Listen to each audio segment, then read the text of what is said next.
인간은 누구보다 자기 자신에게 거짓말하는 존재다. 인간은 거짓말을 싫어한다고 말한다. 적어도 그렇게 말하는 자신을 믿고 싶어 한다. 우리는 거짓말을 부도덕한 행위로 규정하고 정직을 미덕이라 배우며 살아간다. 하지만 이 모든 도덕적 기준은 언제나 타인을 향해 있다. 정작 자기 자신을 향할 때 인간은 놀라울 만큼 관대해진다. 도스토예프스키가 바라본 인간은 거짓말을 피하려 애쓰는 존재가 아니라 필요하다면 언제든 스스로를 속일 준비가 되어 있는 존재였다. 그 거짓말은 소리 없이 시작되고 대부분은 말조차 되지 않은 채 마음속에서 완성된다. 사람은 자신의 선택이 잘못되었다는 사실을 본능적으로 감지한다. 그러나 그 감지는 오래 지속되지 않는다. 곧이어 이유가 만들어지고 사정이 덧붙여지고 마침내 그 선택은 불가피한 결정으로 바뀐다. 이 과정에서 사실은 조금씩 변형되고 양심은 점점 흐릿해진다. 인간은 스스로에게 묻지 않는다. 나는 왜 그 선택을 했는가? 대신 이렇게 말한다. 그때는 그럴 수밖에 없었다. 이 말은 설명처럼 들리지만 실제로는 질문을 차단하는 문장이다. 질문이 사라지는 순간 진실도 함께 사라진다. 도스토예프스키는 인간이 자기 자신에게 거짓말을 하는 이유를 지적 능력의 부족에서 찾지 않았다. 오히려 그는 인간이 너무 영리하기 때문에 스스로를 속일 수 있다고 보았다. 인간은 변명을 만들어낼 만큼 똑똑하고 그 변명을 믿어버릴 만큼 감정적인 존재다. 이 자기기만은 처음에는 작은 타협으로 시작된다. 마음 한구석에서 느껴지는 불편함을 애써 무시하는 것, 죄책감을 합리화하는 말 한마디, 스스로에게 던지는 괜찮다라는 짧은 위로. 그러나 이 작은 거짓말들은 쌓이고 쌓여 결국 하나의 태도가 된다. 그 태도는 이렇게 말한다. 나는 나쁜 사람이 아니다. 문제는 이 문장이 틀렸기 때문이 아니다. 문제는 이 문장이 너무 빨리, 너무 쉽게 등장한다는 데 있다. 아직 충분히 돌아보지도 않았고 아직 책임을 다하지도 않았는데 인간은 스스로에게 면죄부를 건네버린다. 도스토예프스키의 인물들은 대개 자신의 악함을 모르는 사람들이 아니다. 그들은 오히려 자신의 내면을 잘 알고 있다. 다만 그 알을 끝까지 밀고 가지 않을 뿐이다. 진실을 마주하기 직전 항상 한 발 물러선다. 그리고 그 후퇴를 현명함이라 부른다. 인간이 자기 자신에게 거짓말을 하는 순간 삶은 즉시 무너지지 않는다. 오히려 더 평온해 보이기도 한다. 갈등은 줄어들고 마음은 잠시 편안해진다. 하지만 이 평온은 오래가지 않는다. 진실은 사라지지 않기 때문이다. 다만 보이지 않는 곳으로 밀려날 뿐이다. 도스토예프스키가 끊임없이 묻고자 했던 것은 이 질문이었다. 인간은 얼마나 많은 거짓말을 자기 자신에게 해야만 지금의 삶을 유지할 수 있는가? 그리고 그 거짓말의 대가는 언젠가 어떤 모습으로 돌아오는가? 이 첫 번째 흐름은 인간이 왜 가장 먼저 자기 자신을 속이는지 그리고 그 거짓말이 얼마나 조용히 시작되는지를 보여준다. 이제 다음 흐름에서는 이 자기기만이 어떻게 양심을 마비시키고 어떻게 죄책감을 침묵시키는지를 더 깊이 들여다본다. 인간이 자기 자신에게 거짓말을 하기 시작하면 가장 먼저 변화하는 것은 행동이 아니라 감각이다. 잘못을 저질러도 마음이 예전만큼 아프지 않고 불편함이 오래 머물지 않는다. 이 변화는 아주 미세해서 대부분의 사람은 스스로 변하고 있다는 사실조차 인식하지 못한다. 도스토예프스키가 주목한 지점은 바로 여기였다.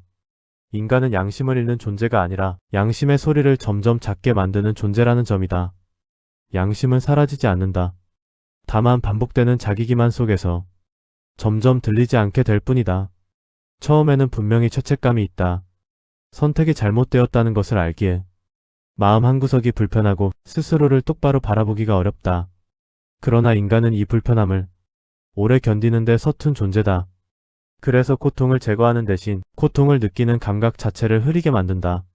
이 과정에서 인간이 가장 자주 사용하는 방법은 비교다. 자신보다 더 나쁜 사람을 떠올리고 자신보다 더 큰 죄를 저지른 타인을 기준으로 삼는다. 그 순간 잘못은 상대적으로 작아지고 양심은 다시 잠잠해진다.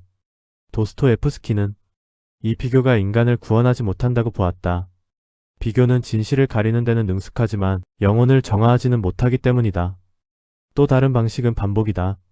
같은 선택을 여러 번 반복하면 처음 느꼈던 불안과 죄책감은 점점 약해진다.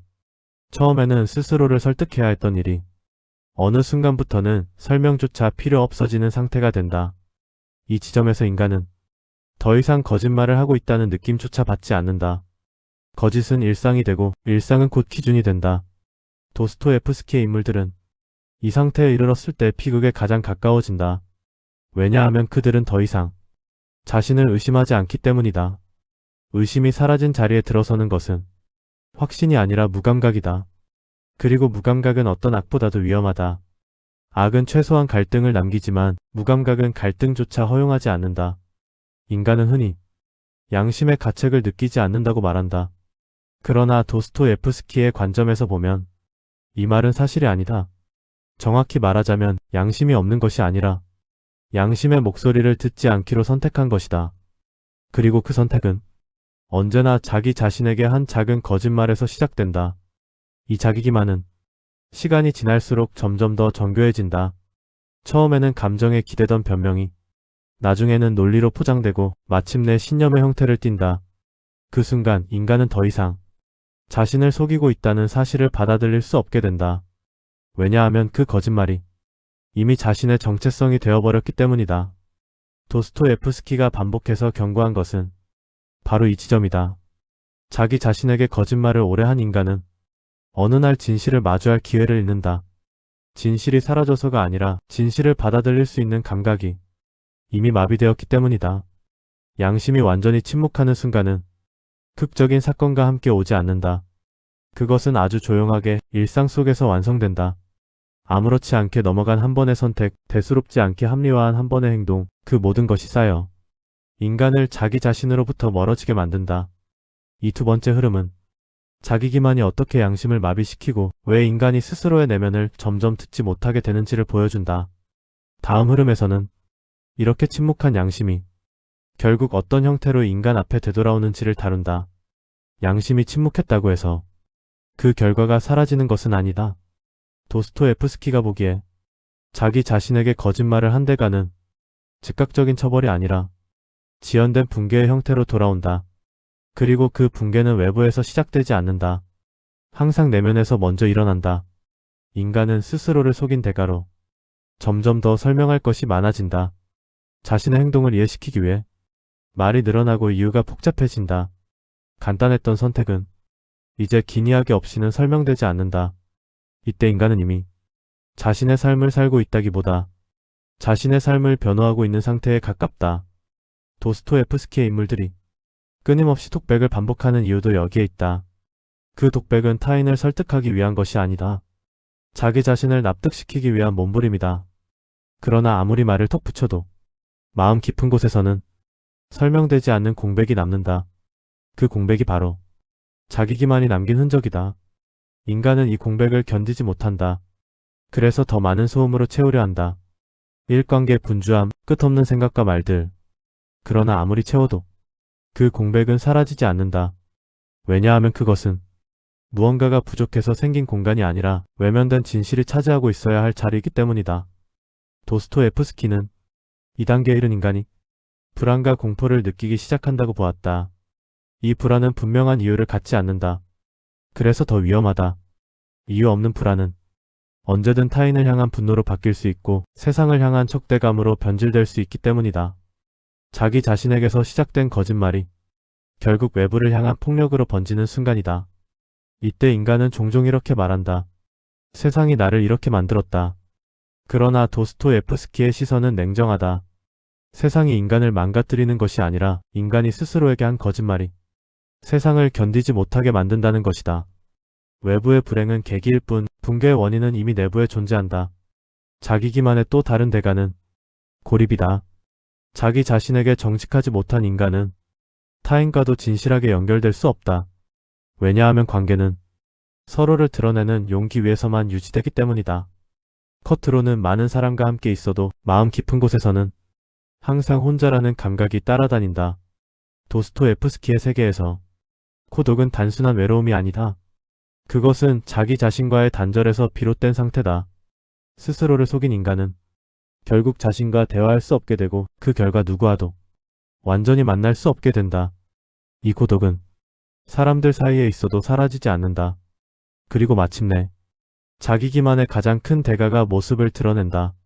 삶의 의미가 흐려지는 것이다.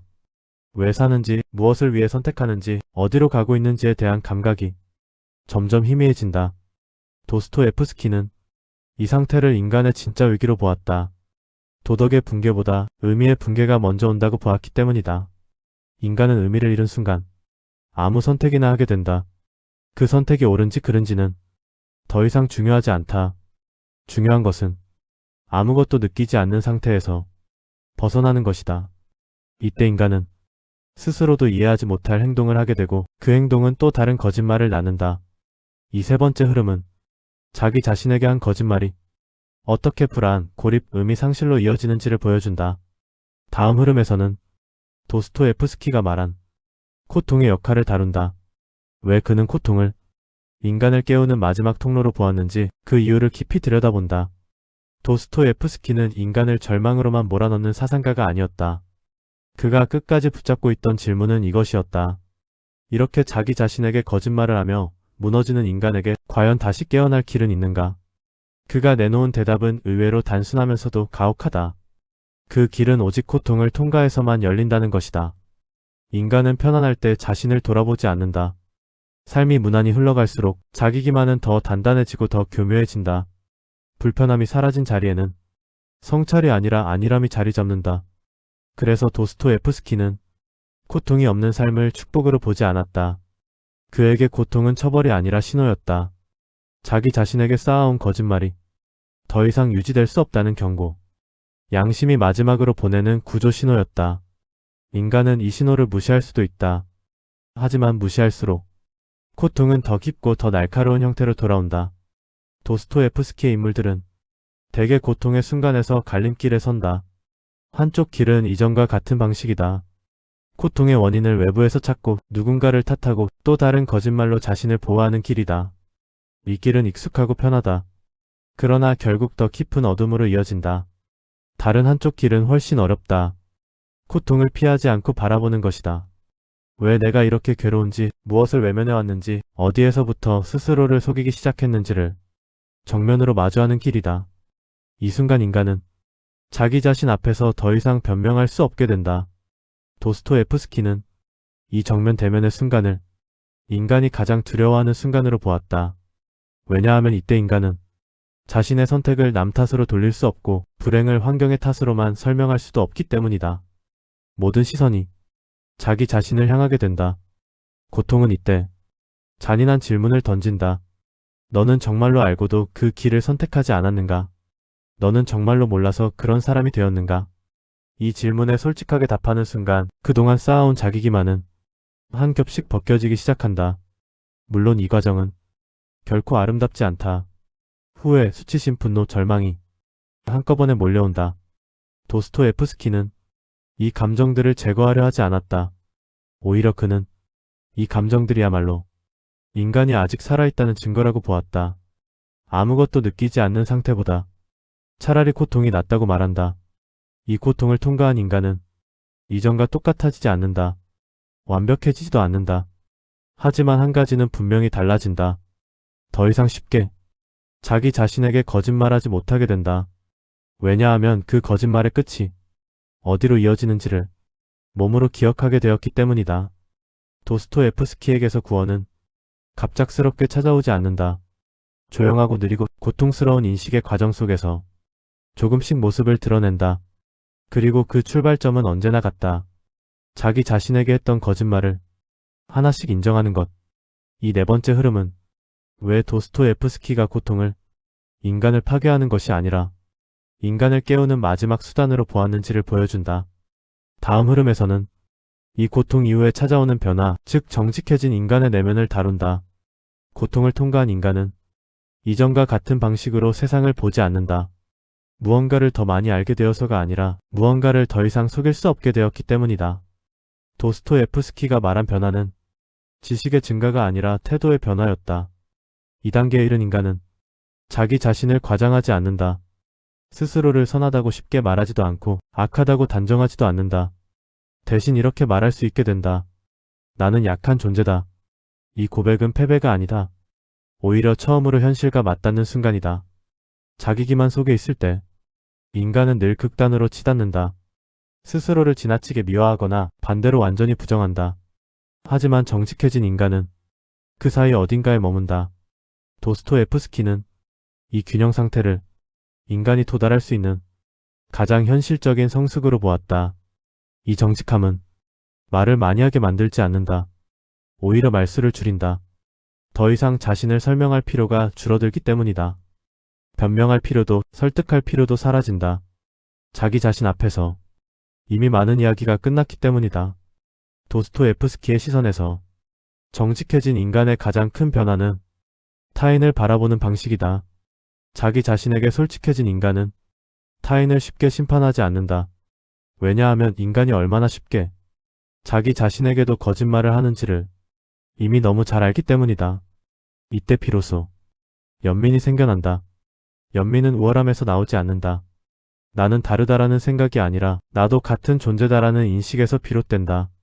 도스토옙스키는 이 연민을 도덕의 출발점으로 보았다. 정직해진 인간은 완벽한 선택을 하지 않는다. 여전히 실수하고 여전히 흔들린다. 그러나 한 가지는 분명히 다르다. 실수 앞에서 도망치지 않는다. 변명으로 덮지 않고 자기 자신에게 가장 먼저 책임을 묻는다. 이 책임은 자기를 학대하는 방식이 아니라 오히려 자신을 하나의 결과로 받아들이는 태도에 가깝다. 이 선택은 내가 했고 이 결과는 내가 감당해야 한다는 인식. 도스토옙스키는 이 인식이 인간을 무겁게 만드는 것이 아니라 오히려 자유롭게 만든다고 보았다. 왜냐하면 더 이상 거짓말을 유지하기 위해 에너지를 쓰지 않아도 되기 때문이다. 삶을 변호하는 데 쓰이던 힘이 이제 삶을 살아가는 데 사용된다. 이 변화는 크지 않아 보이지만 인간의 내면에서는 근본적인 방향 전환이다. 정직해진 인간의 삶은 극적으로 나아지지 않는다. 불행이 사라지지도 않는다. 그러나 혼란은 줄어든다. 스스로를 속이지 않기 때문에 고통의 이유를 알 수 있고 선택의 무게를 감당할 수 있게 된다. 도스토옙스키는 이 상태를 구원의 완성으로 보지 않았다. 다만 구원이 시작될 수 있는 유일한 조건으로 보았다. 자기 자신에게 거짓말하지 않겠다는 조용하지만 단단한 결심. 그 결심이야말로 인간을 다시 인간답게 만드는 첫걸음이다. 이 다섯 번째 흐름은 고통 이후에 찾아오는 변화, 즉 정직해진 인간의 내면과 태도를 보여준다. 다음 흐름에서는 이 정직함이 삶의 선택에 어떤 기준을 만들어주는지를 다룬다. 자기 자신에게 정직해진 인간은 이제 선택 앞에서 예전과 다른 태도를 보인다. 선택이 쉬워져서가 아니라 선택의 기준이 바뀌었기 때문이다. 도스토옙스키가 말한 변화는 무엇을 고르느냐가 아니라 왜 그것을 고르는가에 대한 질문이었다. 자기 기만 속에 있을 때 인간의 선택은 대부분 계산에서 출발한다. 이익이 되는가, 손해를 줄일 수 있는가, 비난을 피할 수 있는가. 이 계산은 겉보기에는 합리적이지만 그 안에는 늘 두려움이 숨어 있다. 진실을 선택했을 때 감당해야 할 대가에 대한 두려움이다. 정직해진 인간은 이 두려움을 완전히 없애지 못한다. 다만 두려움이 선택의 주인이 되지 않게 한다. 도스토옙스키가 그린 성숙한 인간은 두려움을 느끼면서도 그 두려움 때문에 자기 자신을 배신하지 않는 존재였다. 이 변화는 일상적인 선택에서 가장 분명하게 드러난다. 사과해야 할 순간에 침묵하지 않고 불리한 상황에서도 자신의 책임을 부정하지 않는다. 이 선택들은 눈에 띄지 않고 칭찬을 받지도 않는다. 그러나 이런 선택들이 쌓이면서 인간은 점점 자기 삶의 주인이 되어간다. 도스토옙스키는 자유를 외부의 조건에서 찾지 않았다. 그에게 자유란 하고 싶은 것을 마음껏 하는 상태가 아니라 스스로를 속이지 않고 선택할 수 있는 상태였다. 거짓말 위에 세워진 선택은 아무리 화려해 보여도 결국 타인의 시선에 종속된다. 정직한 선택은 종종 손해처럼 보인다. 기회를 놓치고 관계를 잃고 안정이 흔들릴 수도 있다. 그래서 많은 사람은 굳이 그렇게까지 할 필요가 있느냐고 묻는다. 도스토옙스키의 대답은 명확하다. 그렇게 하지 않으면 언젠가 더 큰 대가를 치르게 된다는 것이다. 자기 자신에게 거짓말을 하지 않는 선택은 즉각적인 보상을 약속하지 않는다. 다만 한 가지를 보장한다. 밤에 혼자 남았을 때 자기 자신과 대화할 수 있는 상태를 유지해준다. 도스토옙스키에게 이 능력은 어떤 성공보다 중요했다. 자기 자신과 대화할 수 없는 인간은 결국 어떤 선택도 끝까지 감당할 수 없기 때문이다. 이 단계에 이른 인간은 타인의 기대와 자기 내면의 소리를 구분할 수 있게 된다. 모두를 만족시키려는 선택이 아니라 스스로에게 부끄럽지 않은 선택을 하려 한다. 이 태도는 세상을 적대적으로 만들지 않는다. 오히려 관계를 더 단순하게 만든다. 거짓으로 유지되던 연결이 사라지고 진실 위에 선 관계만 남기 때문이다. 도스토옙스키는 이러한 선택의 반복이 인간의 운명을 바꾼다고 보았다. 운명은 갑작스러운 사건으로 바뀌지 않는다. 매일의 작은 선택이 조용히 방향을 틀 뿐이다. 그리고 그 출발점은 언제나 같다. 오늘도 자기 자신에게 거짓말을 할 것인가 아니면 진실을 선택할 것인가. 이 6번째 흐름은 정직해진 인간이 어떤 기준으로 선택을 하게 되는지를 보여준다. 다음 흐름에서는 이 선택들이 쌓여 삶 전체의 방향과 의미를 어떻게 바꾸는지를 다룬다. 선택은 한 번으로 끝나지 않는다. 정직해진 인간이 내리는 선택들은 눈에 띄는 전환점처럼 보이지 않는다. 오히려 아주 사소하고 반복적인 행동으로 나타난다. 도스토옙스키가 주목한 것은 이 반복이 만들어내는 방향이었다. 자기 자신에게 거짓말을 하며 살아갈 때 삶은 늘 그때그때의 대응으로 이어진다. 문제가 생기면 덮고 불편해지면 피하고 설명이 필요하면 만들어낸다. 이 방식은 당장의 위기는 넘기게 하지만 삶 전체를 어디로 이끄는지는 고려하지 않는다. 그래서 어느 날 문득 내가 왜 여기까지 왔는지 모르겠다는 감각이 찾아온다. 반대로 정직을 선택한 인간의 삶은 천천히 하나의 선을 그리기 시작한다. 각 선택은 작고 불완전하지만 서로 모순되지 않는다. 오늘의 선택이 어제의 선택을 부정하지 않고 내일의 선택과도 연결된다. 도스토옙스키는 이 일관성이야말로 삶의 의미를 부여하는 핵심이라고 보았다. 의미는 외부에서 주어지지 않는다. 거창한 목표나 위대한 사명에서 갑자기 등장하지도 않는다. 의미는 자기 자신에게 거짓말하지 않은 선택들이 시간 속에서 서로를 알아보며 조용히 응답할 때 생겨난다. 그래도 이 길은 내가 선택한 길이다라는 내면의 인정이 쌓이는 것이다. 이 단계에 이르면 인간은 불행을 완전히 피하지 못하더라도 혼란에 빠지지는 않는다.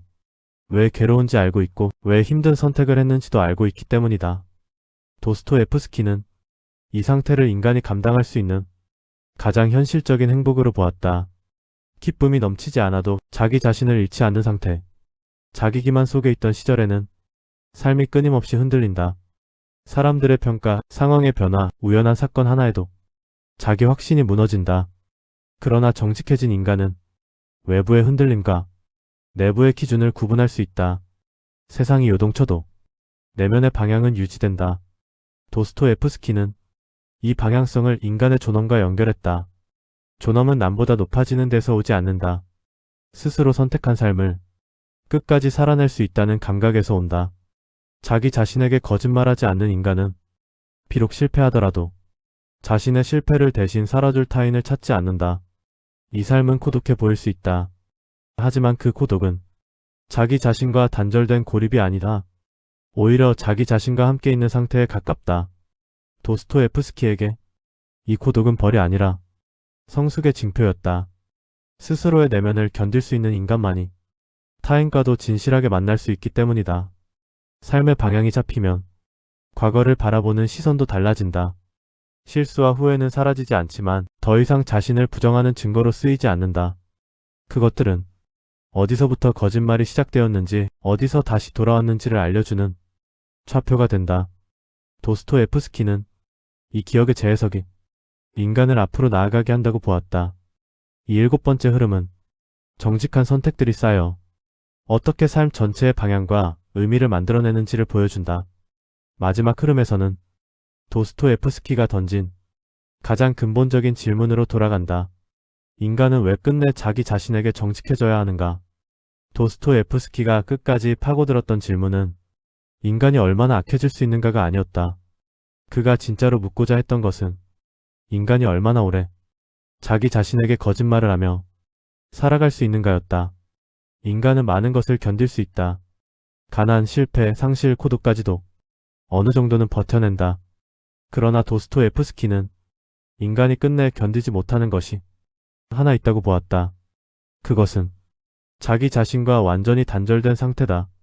자기 자신에게 거짓말을 하는 삶은 겉으로는 멀쩡해 보일 수 있다. 사회적 역할을 수행하고 관계를 유지하며 성공처럼 보이는 결과를 얻을 수도 있다. 그러나 그 안에서는 조용한 분열이 진행된다. 말하는 나와 느끼는 나, 보여주는 나와 알고 있는 내가 서로를 점점 알아보지 못하게 된다. 이 분열이 깊어질수록 인간은 더 극단적인 방식으로 자기 자신을 확인하려 한다. 과도한 인정 욕구, 불필요한 경쟁, 무모한 행동들. 이 모든 것은 나는 아직 살아있다는 감각을 붙잡기 위한 몸부림에 가깝다. 도스토옙스키는 이 상태를 인간의 위기라고 불렀다. 그래서 그는 자기 자신에게 정직해지는 일을 도덕적 선택 이전의 문제로 보았다. 그것은 착해지기 위한 조건이 아니라 인간으로 남기 위한 최소한의 조건이었다. 자기 자신에게 진실할 수 없는 인간은 어떤 신념도 어떤 가치도 끝까지 지켜낼 수 없기 때문이다. 정직은 인간을 편안하게 만들지 않는다. 오히려 더 불편하게 만든다. 회피할 수 있었던 질문들이 다시 모습을 드러내고 미뤄두었던 책임이 눈앞에 놓인다. 그러나 도스토옙스키는 이 불편함이야말로 인간이 아직 살아있다는 증거라고 보았다. 그는 인간을 완전해질 수 있는 존재로 보지 않았다. 다만 돌아올 수 있는 존재로 보았다. 수없이 자기 자신에게 거짓말을 했더라도 어느 순간 멈추고 여기까지였다고 말할 수 있는 존재. 그 가능성이 사라지지 않는 한 인간은 완전히 무너지지 않는다. 도스토옙스키의 사상에서 구원은 거대한 사건이 아니다. 누군가의 평가도 세상의 인정도 필요 없다. 오직 한 사람, 자기 자신 앞에서 더 이상 거짓말하지 않겠다는 조용한 선택이 있을 뿐이다. 그리고 그 선택은 언제든 다시 할 수 있다. 그래서 이 말은 비난이 아니라 경고다. 인간은 누구보다 자기 자신에게 거짓말하는 존재다. 그러나 동시에 자기 자신에게 가장 늦게라도 진실해질 수 있는 존재이기도 하다. 이 마지막 흐름이 남기는 질문은 단순하다. 오늘의 선택에서 지금 이 순간의 판단에서 나는 나에게 어떤 말을 하고 있는가? 그 말이 변명인지 아니면 진실인지는 오직 나만이 알고 있다. 이것이 도스토옙스키가 우리에게 남긴 가장 조용하면서도 무거운 질문이다.